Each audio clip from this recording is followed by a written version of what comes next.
साल था 1992 और भारत के शेयर बाजार में एक ऐसा भूचाल आया जिसने पूरे देश की आर्थिक नींव को हिलाकर रख दिया। तो चलिए आज समझते हैं उस घोटाले की कहानी जिसने भारत के फाइनेंशियल सिस्टम को हमेशा हमेशा के लिए बदल दिया। चलिए इस एक नंबर से शुरू करते हैं।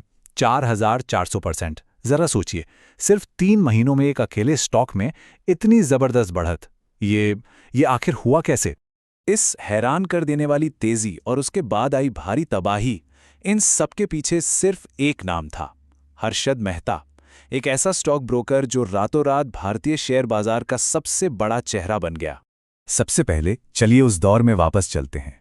एक ऐसा समय जब बाजार मानो रॉकेट बन गया था। ऐसा लग रहा था जैसे हर कोई बस पैसा बना रहा है, और इस पूरी लहर के सबसे ऊपर सवार थे हर्षद मेहता। इसे एक उदाहरण से समझते हैं। 1991 की शुरुआत में एसीसी सीमेंट जैसा एक मजबूत और भरोसेमंद स्टॉक लगभग 200 रुपए पर ट्रेड कर रहा था। मतलब एक ठीक-ठाक सेफ इन्वेस्टमेंट। और फिर सिर्फ 3 महीने बाद वही 200 रुपए का स्टॉक 9,000 रुपए का हो गया।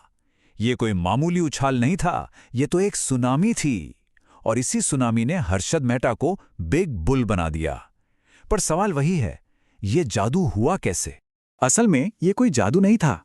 ये घोटाला इसलिए मुमकिन हो पाया क्योंकि 90 के दशक की शुरुआत में भारत का जो बैंकिंग सिस्टम था ना, वो कमजोरियों से भरा हुआ था। हेरफेर करने वालों के लिए तो मानो एक खुला मैदान था। तो उस समय के सिस्टम में दिक्कतें क्या थीं? देखिए, पहली बात तो ये कि बैंक खुद शेयर बाजार में पैसा नहीं लगा सकते थे, तो उन्हें ब्रोकरों की जरूरत पड़ती थी। दूसरी, सारे सौदे कागज पर होते थे, तो हेरफेर करना बहुत आसान था। और तीसरी और सबसे बड़ी बात, पूरा का पूरा सिस्टम भरोसे पर चलता था। और बस इन्हीं कमियों ने इस घोटाले के लिए दरवाजा खोल दिया।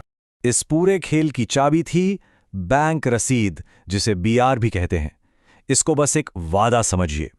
एक बैंक दूसरे बैंक को एक कागज का टुकड़ा देता था और कहता था, मैंने तुमसे पैसे ले लिए हैं, सिक्योरिटीज बाद में दे दूंगा।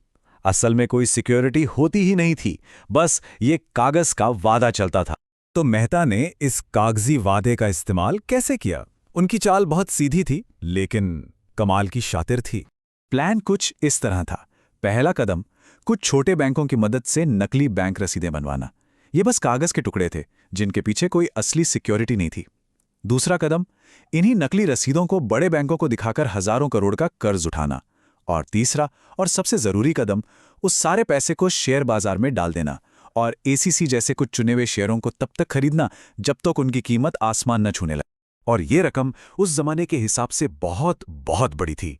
उन्होंने बैंकिंग सिस्टम का पैसा सीधे सीधे शेयर बाजार में झोंक दिया, जिससे एक बनावटी तेजी आई, एक ऐसी लहर जिसमें न जाने कितने छोटे निवेशक भी बह गए।